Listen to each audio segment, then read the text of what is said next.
Drama on One. Sundays at 8 p.m. rte.ie/drama on one. Drama on One. You're listening to RTE Radio 1. Tonight's Drama on One is Heaven by Eugene O'Brien, a radio version of Fishamble's hit stage show which has toured Ireland, the US and UK. The multi-award winning Heaven is set in the Irish Midlands during the weekend of a local wedding. Mairead and Mal are struggling to keep their marriage together. Perhaps attending a wedding will help, or it might raise questions that are difficult to answer. The play was first commissioned and produced on stage by Fishamble, the New Play Company. And just a note that the play contains strong language and adult themes from the start. Starring Andrew Bennett and Janet Moran, this is Heaven by Eugene O'Brien. Directed by Jim Culleton.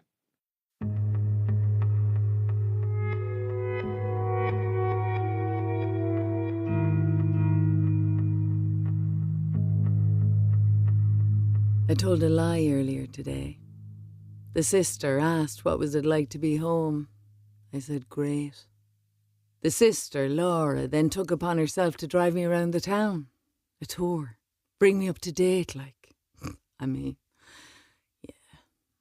mean, the Dublin roadside, you've the three-headed monster, Tesco, Aldi and Lidl. And then further on, you've two chemists, a few tattoo parlours, vape and charity shops. That's your lot in the main street. And then we swung left, a road opposite the canal bank, down into the vacant office and shop buildings of Desolation Row. Monuments to the madness. Anyways, we're back for Laura's wedding. She finally landed herself a fella, Bean O'Byrne. A good 10 years on her, like he's my age. Was in the home economics class with us in school. Was caught pissing into a bottle during a detention. Family's a bit, I've warned Mal about them.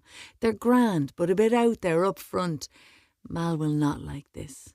Mal likes manners and politeness and calm and routine, and there's nothing wrong with that. Especially since the stents were put in 2 years ago. Mal is the old man, the hubby. The jockey once upon a time, oh yeah. But now the comfortable shoe. The rock. The Mal from the county of Limerick. I'm down there 20 years now ever since we got hitched in the city. By Jesus, it's improved. Used to be some kip. The city of love, I joke, if you can avoid getting stabbed. I speak my mind. And as I say, Mal is never happy and isn't happy about that, but sure, he's given up long since trying to, That's one good thing about Mal. He never tried to change me. Our daughter, Siobhan, was supposed to come with us, but she was called into work at the last minute into the hospital, or so she says. She's a junior nurse. She's only 19, but has just moved into an apartment with Wayne. A fierce, dull creature who works for his father in a print business. I haven't been to the place yet. Mal has, says it's grand. But she's so young, like, to be shacking up with someone. But it's her life. We rarely talk, so it's... look at him. I mean, we don't really... look at the bottom line is that we just don't get on. Same flesh and blood, but just cut from different cloth. It happens. We make the effort, we are civil, full stop, okay? Anyways, I'm out the night before the wedding, Mal is not. He's been off the drink since the stents and is happy above in Bridgie Coyne's B&B with the late show in Tubridy, but I'm heading to Davies, see if anyone is around. I order a pint of lager with a "How are you, Davy? Long time no see," and then it clicks and he smiles. "Mairead, didn't know you, long time, nice to see you." I take a gander around, but I don't really know anyone. There's a few that nod and say hello, but none that I've ever knocked around with. I hear Hulk Hogan singing in the bar, and I think of Siobhan and our last awful phone call and how much I dislike her. And it makes me sad to actively dislike your own flesh and blood. And then I spot some large as life and twice as ugly coming in from the smoking area. And he's not looking bad. The years have been kind, though he used to abuse himself, shocking and pound to a penny, still does. The bowled Breffney Gran. No holds barred, full on first love, straight out of the heart and the groin, and feeling like I couldn't fucking live without him. 20 I was, at war with everyone but him. Breffney. He picks up his glass and he sidles over to me. How goes it? As if he'd just seen me yesterday as opposed to the years it's been. He's a slight American twang at the end of the sentences that come out of his gob on account of him being in Boston for 20 years. And then, when his marriage broke up, he moved home and took up residence in Kells with some Polish one, Ida. But Ida gave him the old heave-ho, so he was on the Todd now. There's a new melancholy about Breffney that I like. I ask why is he home, and he says that he's here for the wedding, and I remember, of course, that he used to pal round with Beano at school, and that Beano always kind of treated Breffney like a superhero. Breffney dared to do the thing that no one else would. He liked to see himself as a kind of an outlaw. He'd a Mad Max poster up in his room, and he listened to Nick Cave, who I didn't like at the time, thought he was weird. I was more your straightforward Whitney girl back then. But anyways, Breffney is staring into me now. Dull brown eyes. The way you doing that, like you were all he was interested in. He asks about me. I give up very little, just bare facts. Mal, Siobhan, moving to Limerick, my job, social worker. He's pleased that I did something with myself. I say, well, I got good practice putting up with hopeless cases like him. He laughs. Another silence. Before we hear the Hulk Hogan launching into a song from Cats. I want to get pissed now. I feel like it. I haven't been pissed in ages. The old monster can come out of its box sometimes when I have the few drinks. Mal gets the brunt of it. I ask Breffney, does he have any kids, and he shakes his head. I've a flash of us fucking in his back room. He always made me come.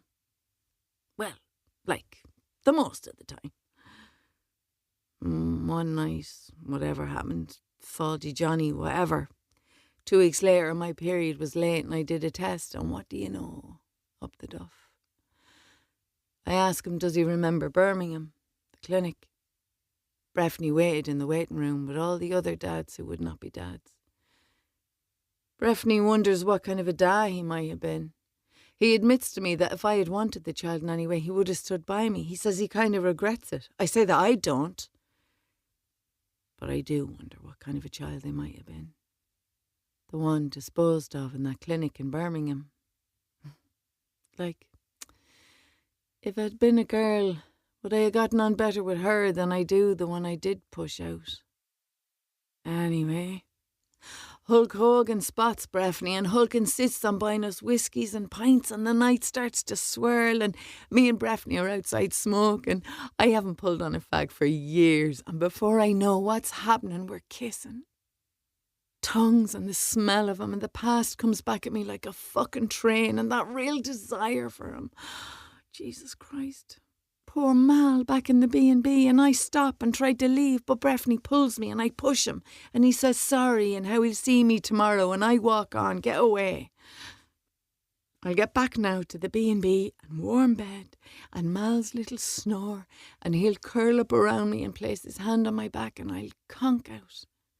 Away with the fairies, to a place where Mairead is okay in herself, because she knows that her 50 years spent on the planet are about to amount to something. Surely it is all leading to something. Surely it has to be. Surely it has to be leading to somewhere.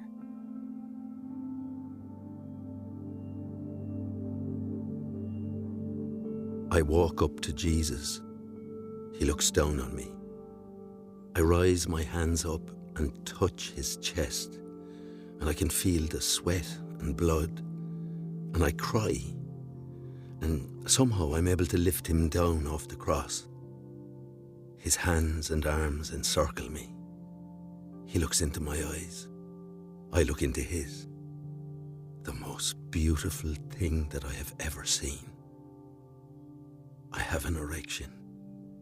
He reaches down and takes hold of me and starts to... I close my eyes and I'm free in my head, completely free. And I cry out and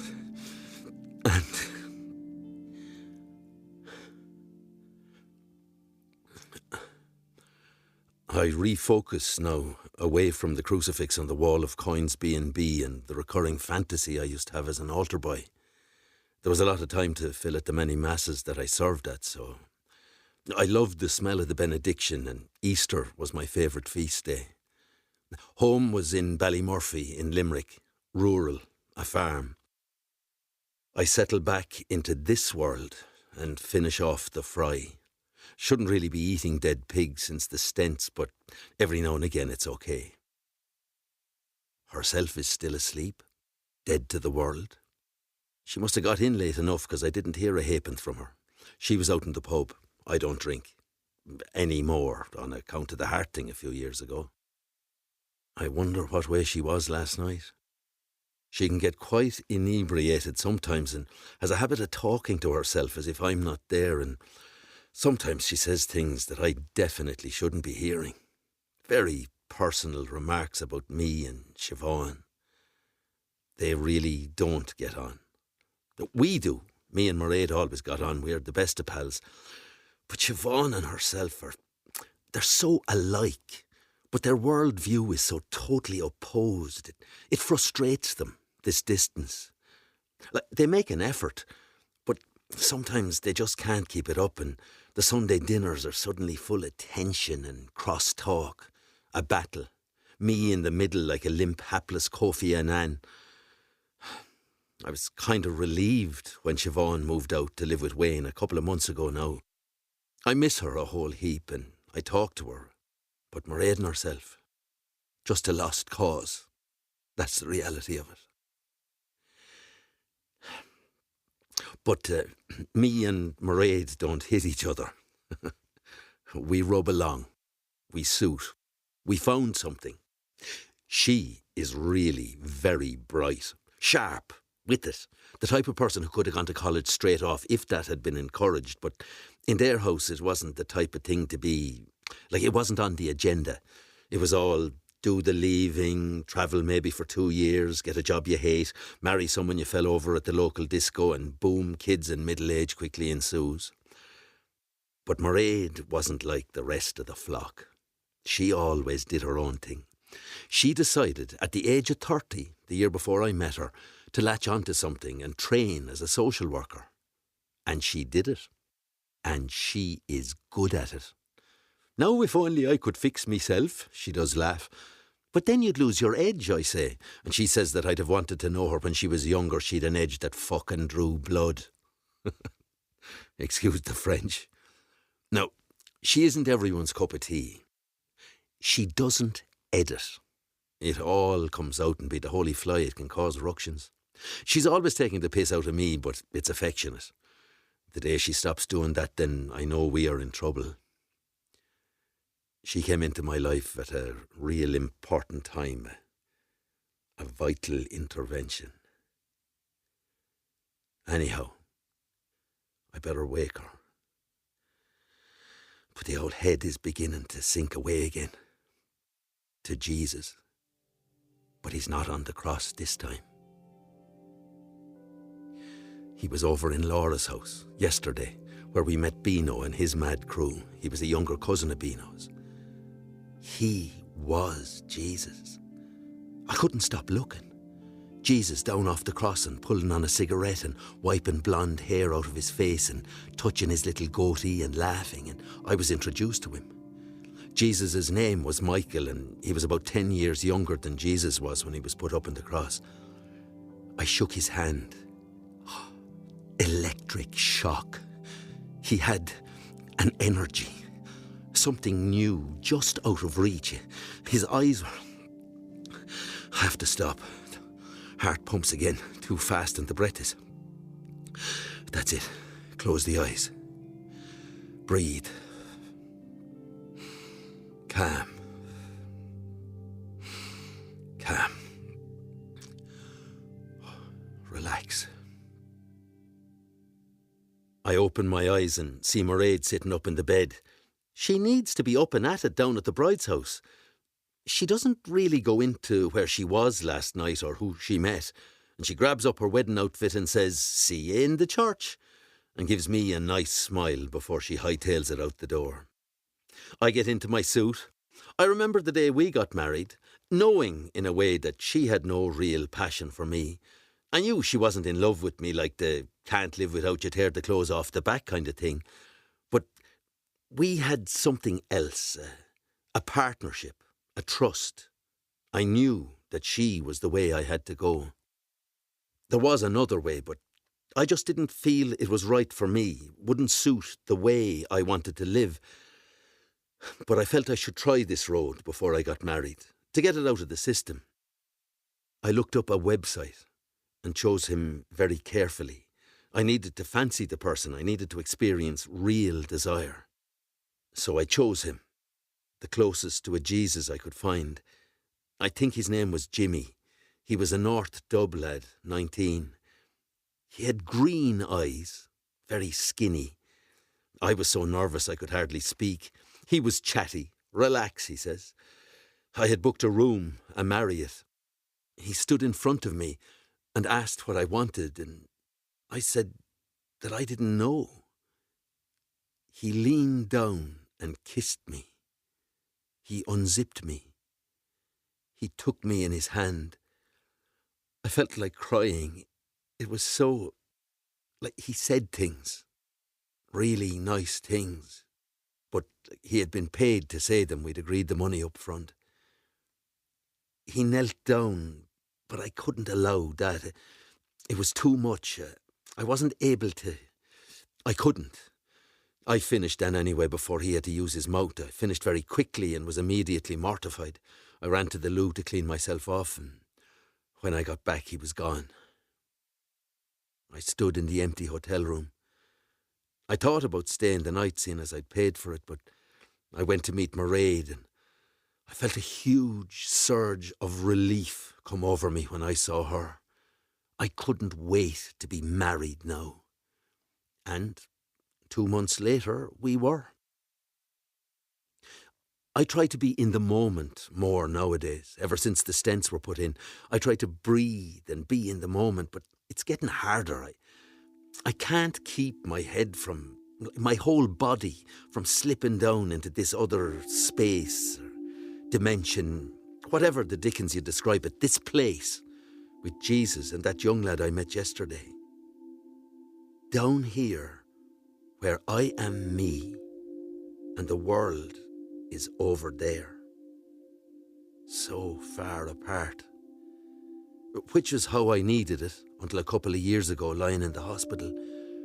I dreamt of Jesus for the first time in ages. Maybe it was the medication, but I saw him as clear as day. Walking into the ward, walking over to me. Bloody face and stigmata. And he lay down beside me and took me in his arms. And I was never as glad to see anyone. The sister stands before the priest and her groom, the bowed Bean O'Byrne, and they say their I do's and she is happy. I can tell. And it makes me feel like crying because God love us, where we started out there wasn't that much cause to ever feel good about anything. She got the brunt of it. I stood up to him early on, but she took after Ma, hypnotised into thinking everything was her own fault. I was like him. I was a bully in school. He kind of admired that in me, that I was a chip off the old block. Anyways, Laura walks away on down the aisle arm in arm with Beano, and everyone claps and cheers. The one blessing is that our old man is not above ground to give her away. He left the world 10 years ago. Sometimes cancer does cull the right ones. I catch sight of Breffney. He's sitting near the back in a red jacket. Always the boy who had to stand out. He sees me and nods. I pretend I don't see this. We shuffle on down the aisle after Laura and back to the hotel for the reception and the speeches and Beano's cousins holding court. There's very few of our side of the family left alive. Thanks be to Jesus. Beano's best man is called Declan, but everyone calls him the Hobbit on account of his huge feet. So the Hobbit's in the middle of his speech and it's toe-curlingly awful. The terrible combination of too much drink and the firm belief that you're the funniest man in the room, and it's all embarrassing stuff about Beano's past and icky shit that I would shoot him for. Laura pretends to laugh, but I can tell she's raging and just wishing that he'd shut up and fuck off back away to Middle-earth. I tune out and take a drink and look to see Breffney slipping away out for a smoke. I place my hand on Mal's arm and I squeeze it. He's surprised. We're not tactile, not as a rule. I quaff more wine. First one went down real slow, delicate from last night, but now I was over the hump and my system was ready and willing to take in as much lady petrol as I could get down my throat. Flashes of Breffney. His mouth. Smell. His hands are on my back trying to get under my shirt.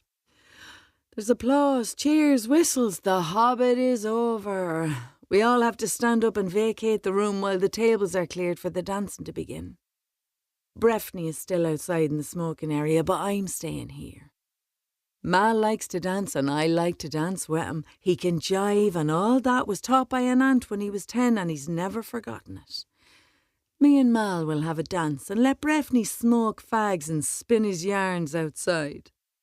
We run into Laura's gang from the meat factory in high spirits and one of them, Joan, a heart as big as her arse, offers me a shot. Sure, why not? It's a baby Guinness. Mal gives me a look, but I ignore him and knock it back and laugh at some stupid thing Joan says.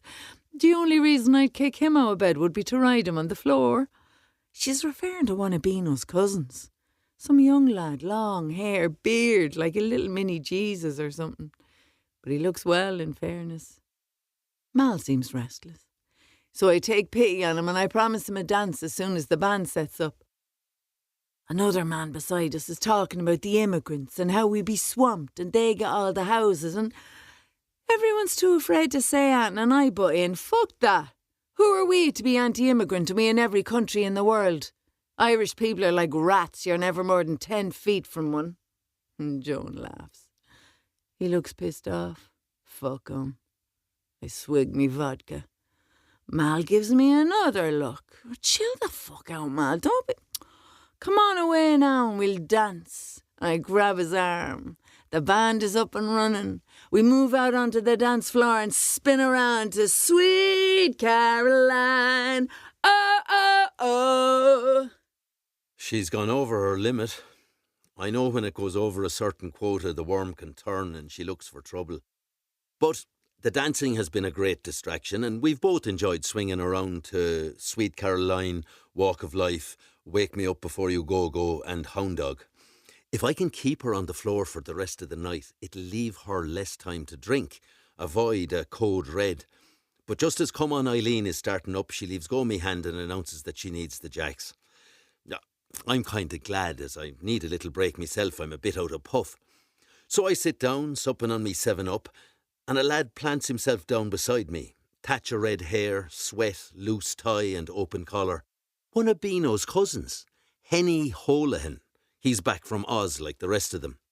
His wife, Steph, wanted to come home and has decided that they're not going back. Henny thinks it's madness to stay home. They have work permits and everything. Steph was working for a grand little salon down there. He was working as a landscape gardener. He shakes his head. Steph barrels towards us and she's all blonde highlights and made up to the nines. She's high as a kite and talks 90 to the dozen. Henny ignores her.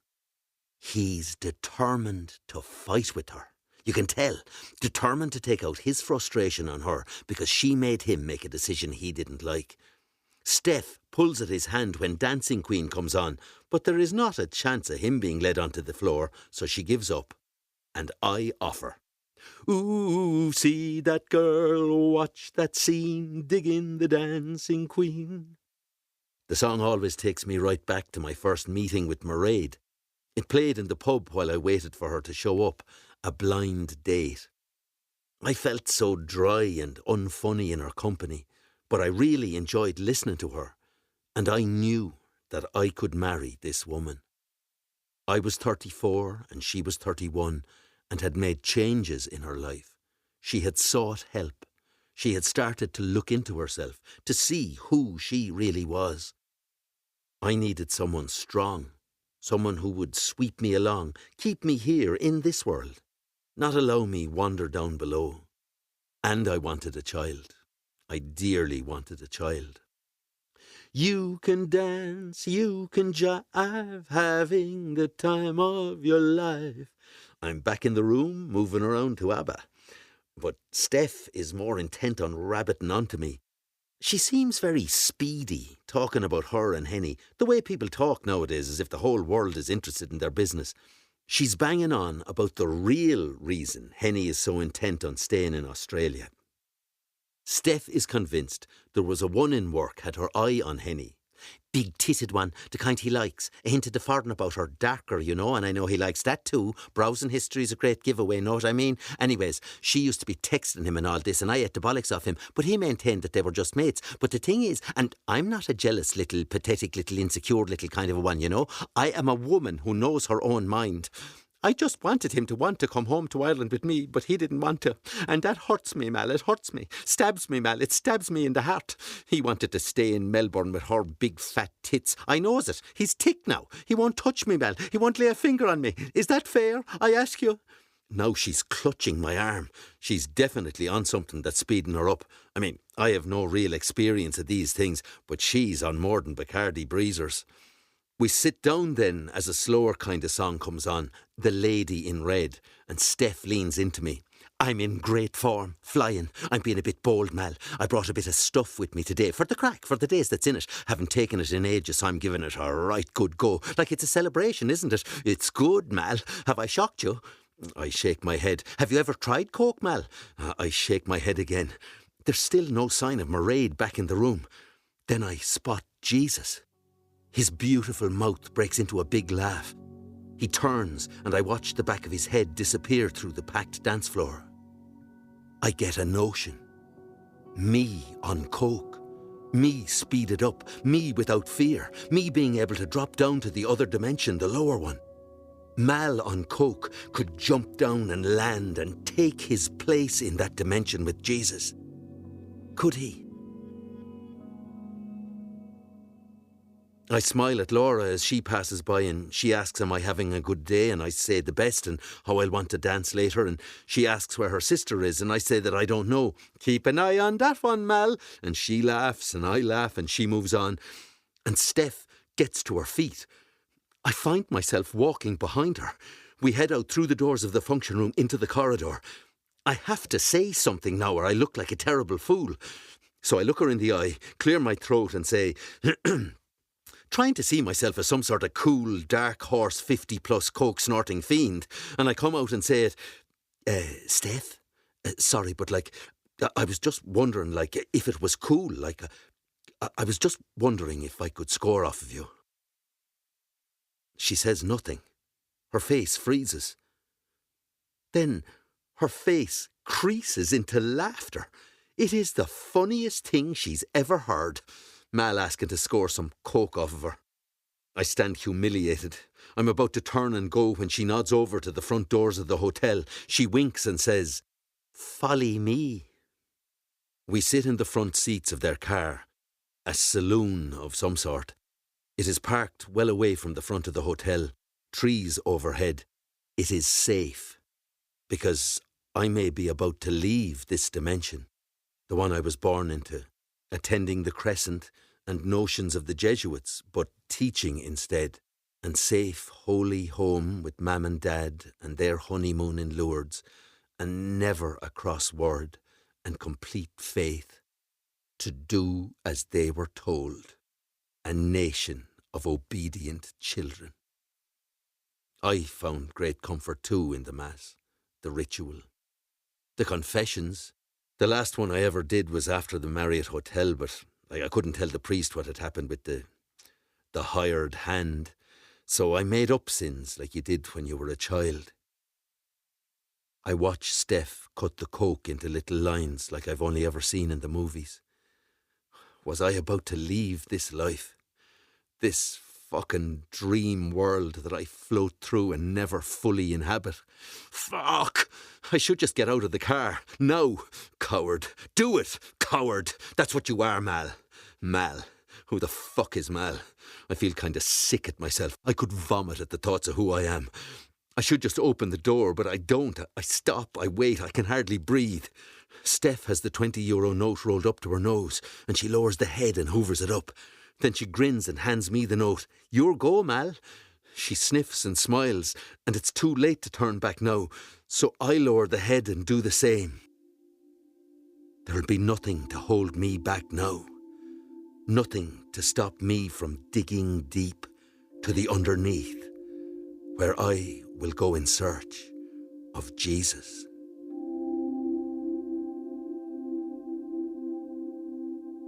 I've been gone ages now, in the smoking area to the rear of the hotel. I've stalled the ball on the drink for the past little while, so I'm all cooled off and zen-like. I have never fancied anyone as much as Breffney. We fit that way. Some people are just tuned in sex-wise, and I can feel him wanting the same, or at least I think I can. It's been so long since. It's been 5 years since me and Mal had a go. It was Easter time. Jesus had just risen from the dead when Mal attempted to do the same, but it didn't last. He lost his, before we could properly get going. He clearly didn't want me anymore, that way anyway, and I had long since lost my mojo for Mal, so we shut up shop. I did think about counselling with this woman I knew who specialised in trying to get long-term marrieds horny for each other again. This woman advocates role-playing in the bedroom. Can you imagine Mal role-playing? I mean, no. I just couldn't put him through it. Let him read his book about Stalingrad and roll over and go to sleep. So I haven't been there in a long time, and I wanted to be. I felt it deep in the guts of me that I needed to be. And Breffney is here, and Mal couldn't mind, so I'm going to suggest something. I head through to the bar. I order more wine and a pint for Breffney. I think about what I'm doing.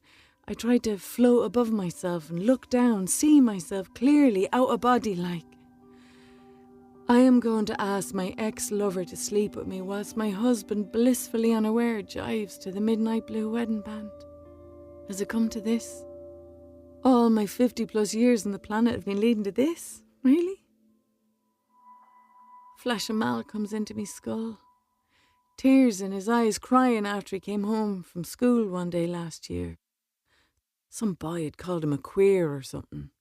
Mal had tried so hard with this disadvantaged lad from the council flats for to get his leaving. Put his heart and soul into the lad. Mal had berated him for not working as hard as he had been, and the lad called Mal a queer. Poor Mal, he was so hurt. He doesn't cry easily. I held him and soothed him like a child until he stopped and dried his eyes. He looked to me and said, "Thank you. I am so glad I have you," he said. I take a good gulp of wine and think about giving the whole thing up when Breffney skips in beside me, whooshes up the pint and takes a large swallow. I nod to him, racking me head as to how to get around to... What? Just ask him out straight. You're both old enough and ugly enough. So I open my mouth, take a leap, trusting that something will come out.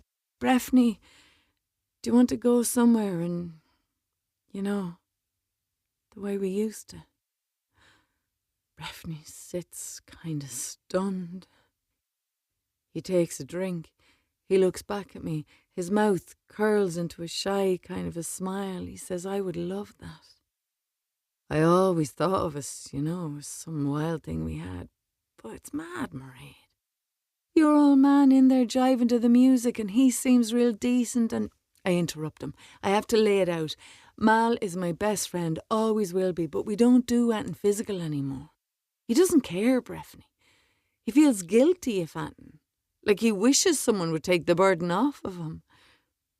Breffney looks to me. Well, he's mad. You still have it all going on, Mairead.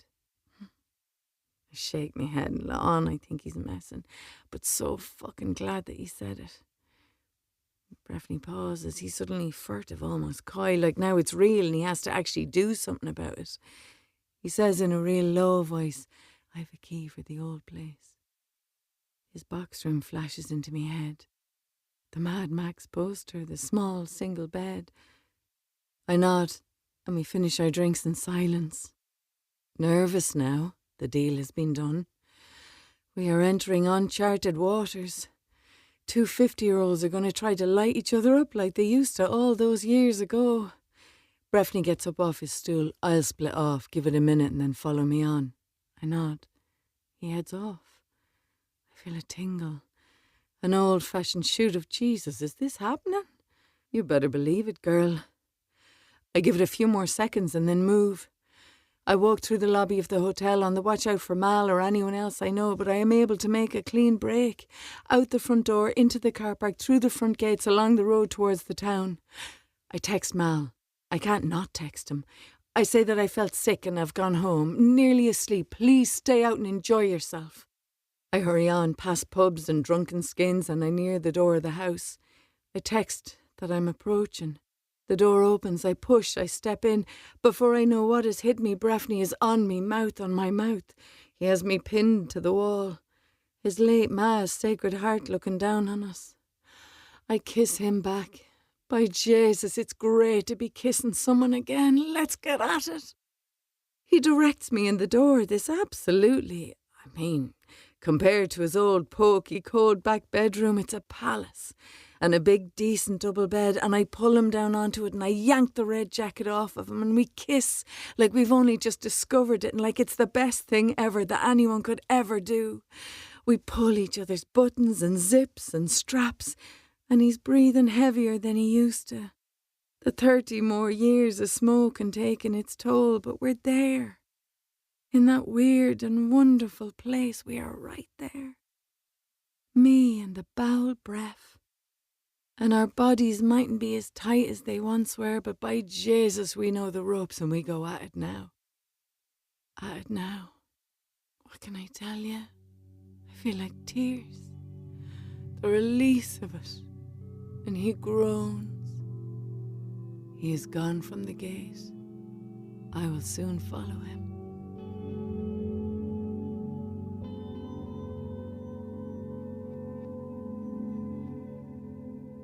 Back inside this good while now, and I really am feeling very little. I'm kind of disappointed. I'm tapping my foot along to Rockin' All Over the World and watching Steph chat up some man with a huge head and no chin. Henny looks worse for wear now and is in a cluster of the cousins, and Beano seems to be trying to calm him down. It could all kick off, as they say.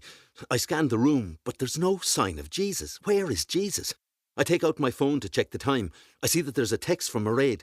She's gone back to the B&B, feeling sick. Too much vino even for her. She'd usually have to be dragged out kicking and screaming. She'll be like a briar tomorrow. But tomorrow is tomorrow, Mal. Look around. I'm feeling kind of hot. They start up New York, New York, and everyone's on the floor, but there's still no sign of Jesus. Start spreading the news, I'm leaving today. Oh, I do feel warm, dry and need a drink, so I go to the bar and order a tonic water. But then before I know what I've done, I ask the barman to give me a gin as well. I mix them and drink them, and it is the nicest drink I've ever tasted. I sink it. Stents or no stents, I'll be grand. I feel a creeping surge of, what is it? Excitement. It's new, this feeling. Where will it end? I order another G&T and drink it back. And there's just something about the room now. The atmosphere in the room now. Like they're all here in my show, my story. Like they're all dancing to the beat of my drum. It's not Laura's day at all. It was all set up for me. This whole day was set up for Mal. It somehow was all going to be about me and who I am. And I stride through the dancers and gulp back my gin and tonic. Mairead is not part of this night. This is Mal's night. It's like it's all leading towards something. I feel it in my waters. I feel it pumping around my blood, into my heart, my stents, fit as a fiddle, raring to go. Where is Jesus? just to talk to him, say a word or two, share a moment or two, but I can't see him anywhere. And then I'm pulled into the line for Frank Sinatra, and everyone's kicking the legs. If I can make it there, I'll make it anywhere. And I'm thinking about ducking out of it, but it's like a scrum. And then something happens to my left, a movement, a roar. I look across, the whole room looks across. It's all got out of hand. Henny has boiled over. He has the chap with no chin by the throat, and he's threatening to squeeze the fucking life out of him. Steph is trying to pull him off. Others rush in and try and calm the situation, but Henny will not let go. I find myself moving forward, with one hand raised in the air like I'm about to wave a white handkerchief. Don't shoot, please. I'm rounding on Henny, like he will listen to me and no one else. Like I have the power to calm the beast. A Dr. Dolittle. I can talk to the animals. And Henny squares up to me, but I have no fear, and I look him straight in the eye. Let it go, Henny. You're a bigger man than this. And he lets go of your man's throat, and I shake my head and smile, and he smiles, and Steph is livid and storms off, and Henny puts his arm around me, and we move off away from the crowd and get outside the room, and Henny leans into me, and he says he knows where there'll be loads of crack and no shite and no Steph. And Henny and me away off down the corridor, and before I know it, he's rapping on the door of 131, and it opens. And Jesus stands in front of us, with a bottle of beer and what looks like a joint in his mouth. "Hiya, men," says Jesus.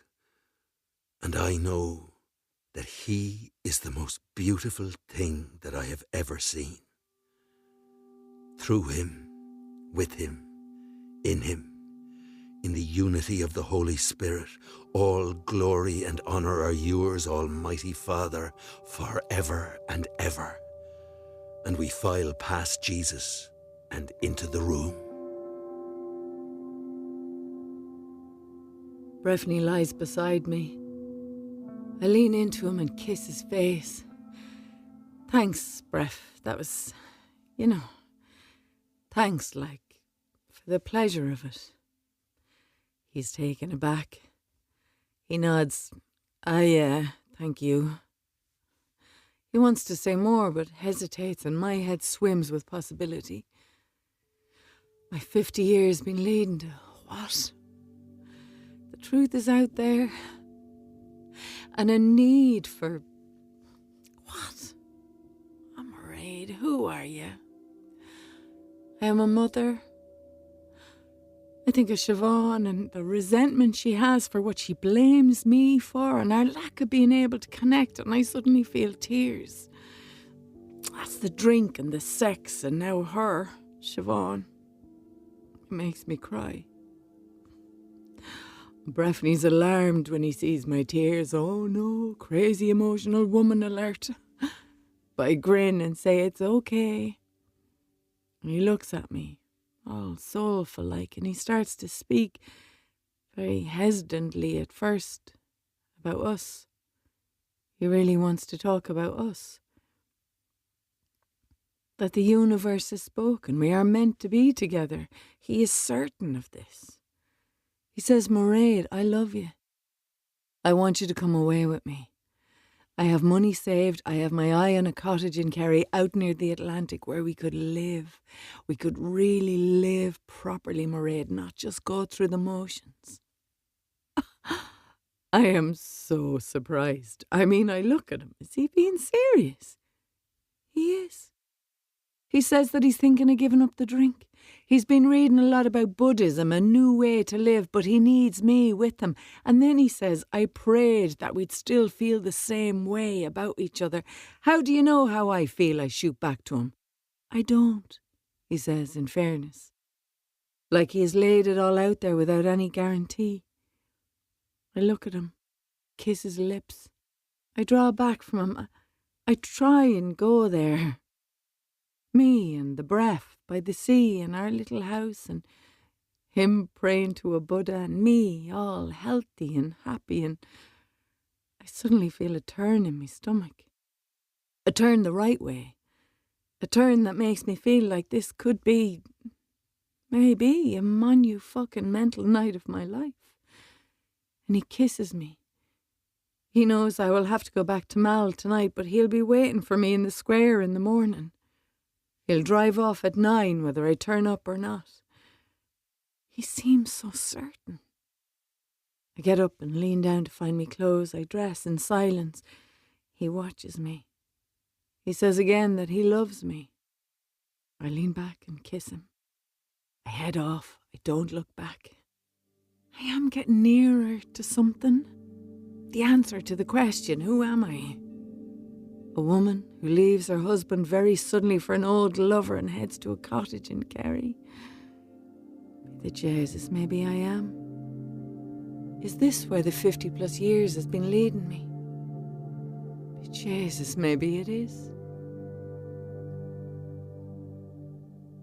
I'm sitting on the edge of the bed drinking a bottle of beer. It is a hotel room full of voices. The Hobbit, his brother Flipper, Big Joan, and of course Jesus.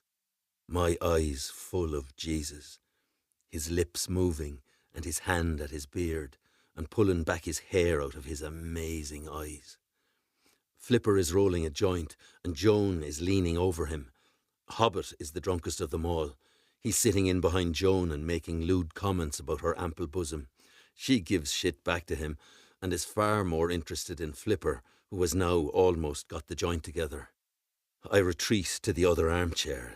It was getting too much for me. The proximity to Jesus was too much. I think about going. I think about beating a path to the door when Jesus is handed the joint and passes it on to me. I take a pull, feel it harsh at the back of my throat. I cough, but manage to keep it in my lungs. I have another go. I feel the lift, the relax, the drift. Jesus takes it from me and takes a drag. Joan and Flipper are necking on the other end of the bed. The Hobbit is near conked out. Jesus asks me something. He wants to know what I'd do if I had only one day left on the planet Earth. I can answer this. I don't think. I just say I would try and give my students one last useful lesson. Jesus gestures towards the room. Come on, get up and give it to us. I stand. I will tell them everything I know. I will stand tall. Jesus wants me to speak. Hey everyone, I want to say something. I want to tell you all something. Flipper and Joan come up for air. Henny and the Hobbit look across. Jesus urges me to keep going, so I do. I'm so pleased that you were all able to make it today. It has been a pleasure to teach you. I'm sorry, but this is my last day.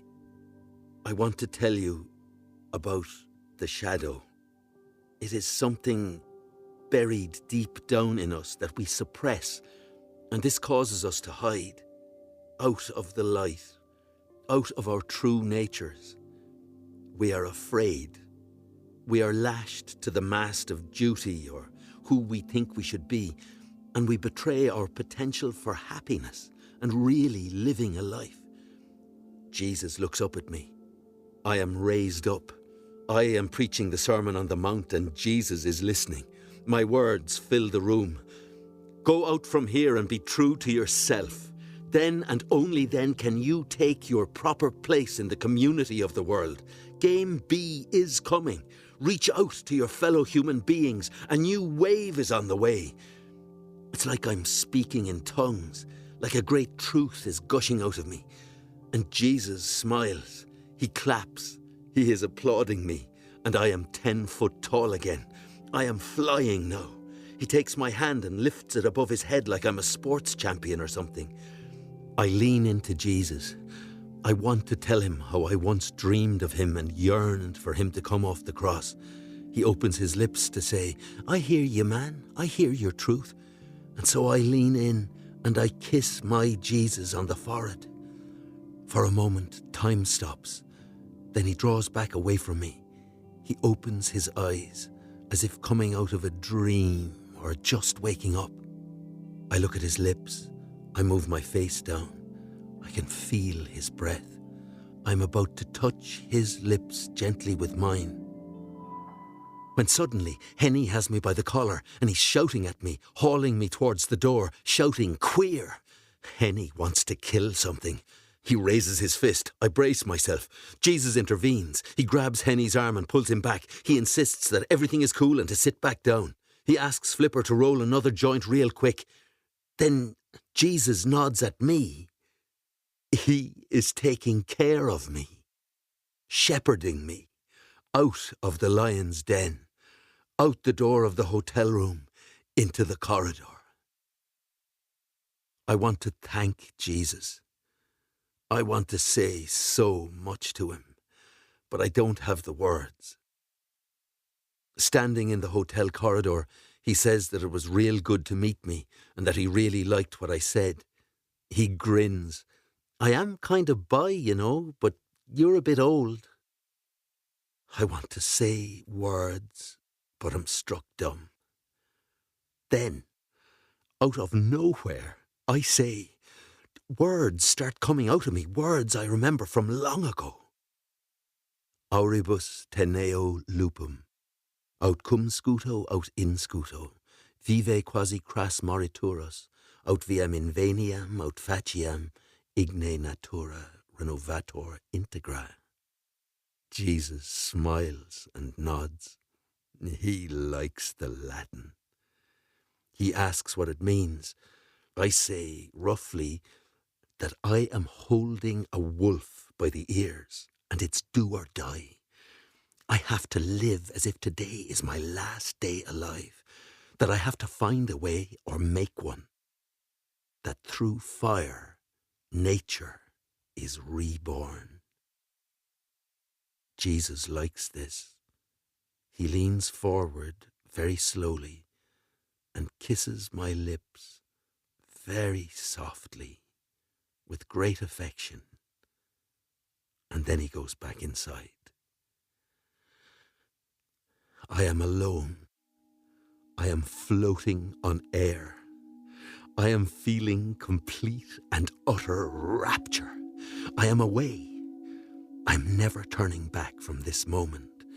I have disappeared. Underneath, I am staying here, away from the other place, the surface world. I've been there too long. It's time for me to stay under here, forever, where I belong, where I can really live. Jesus, grant me the courage to do so.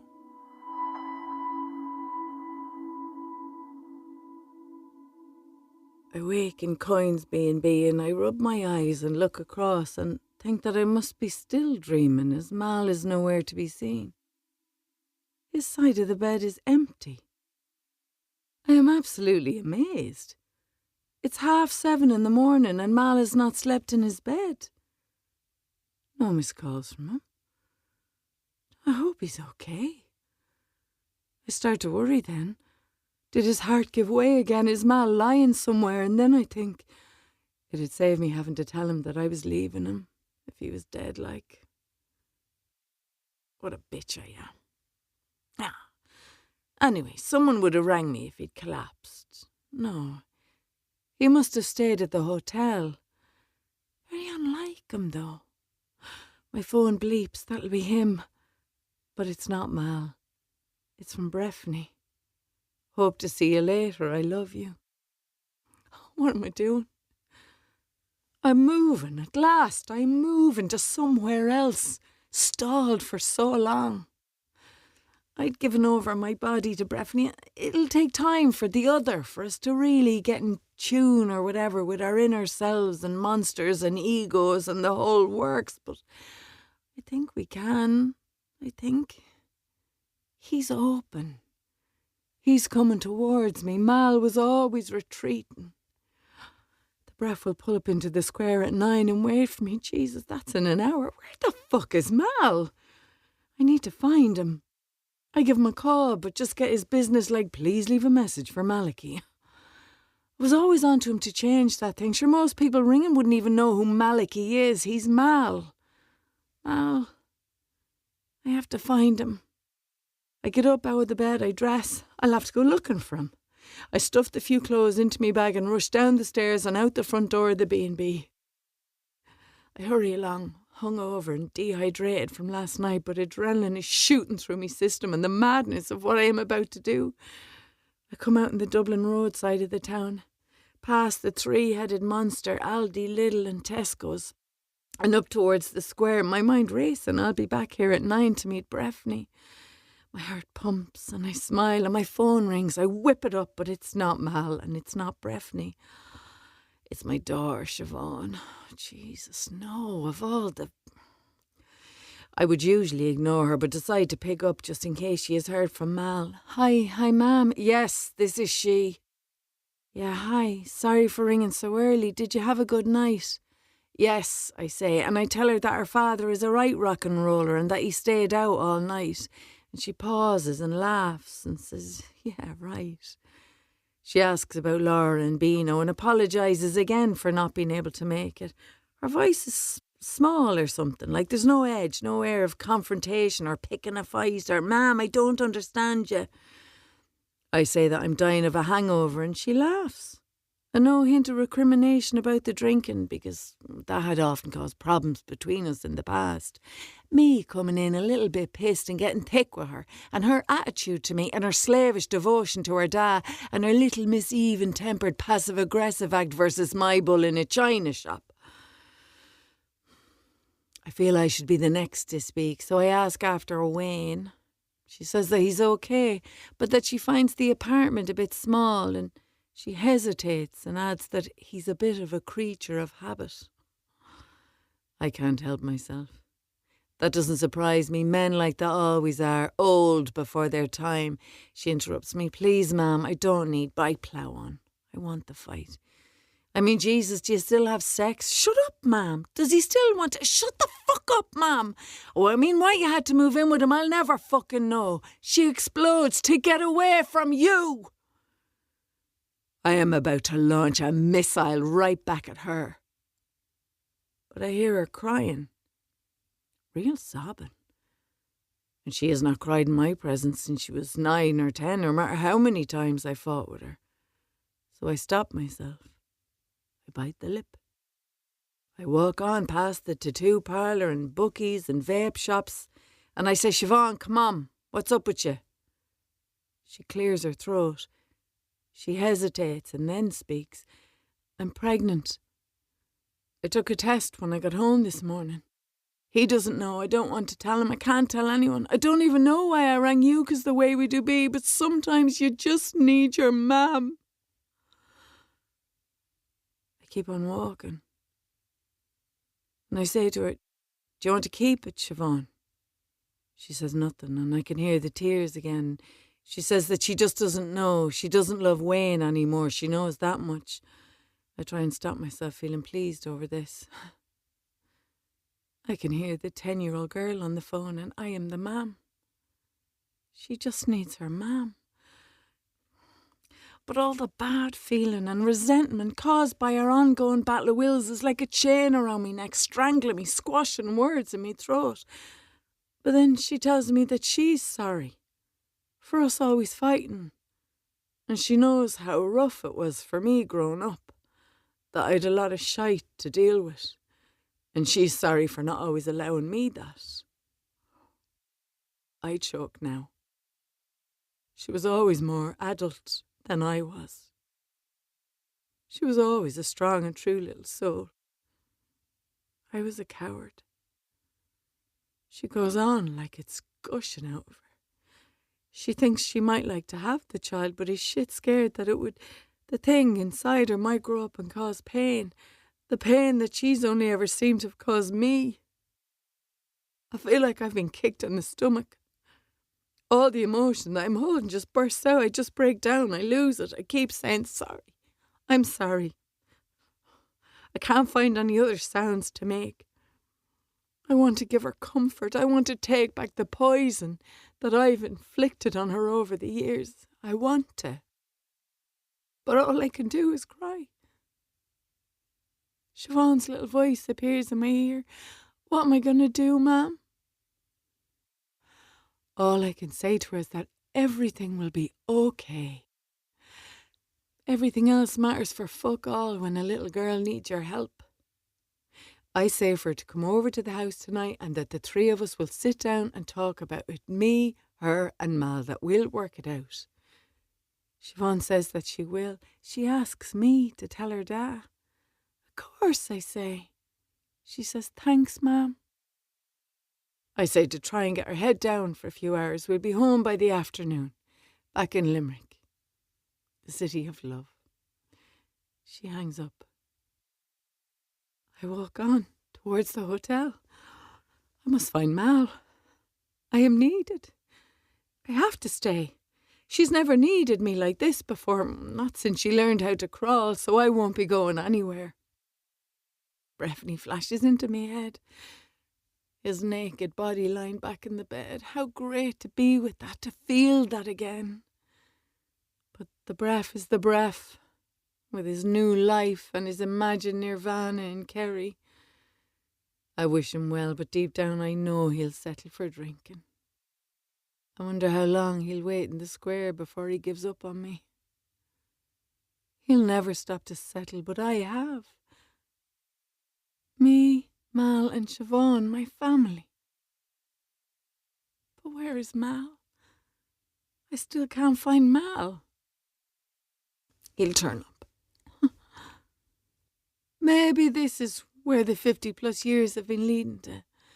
Like minding your own flesh and blood in her hour of need and helping her make a decision.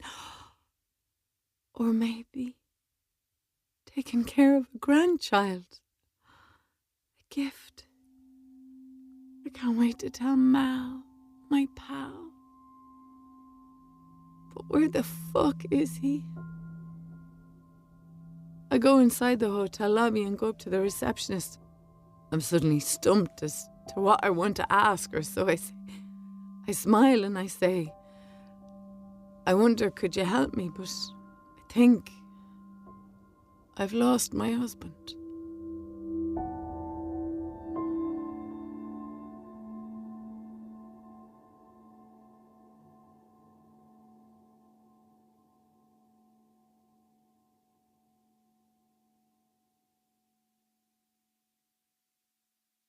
You've been listening to Heaven by Eugene O'Brien, directed by Jim Culleton. Janet Moran played Mairead. Andrew Bennett played Mal. The composer was Carl Kennedy. Sound supervision was by Tommy O'Sullivan. The producer for RTE was Kevin Brew. The series producer of Drama on One is Kevin Reynolds.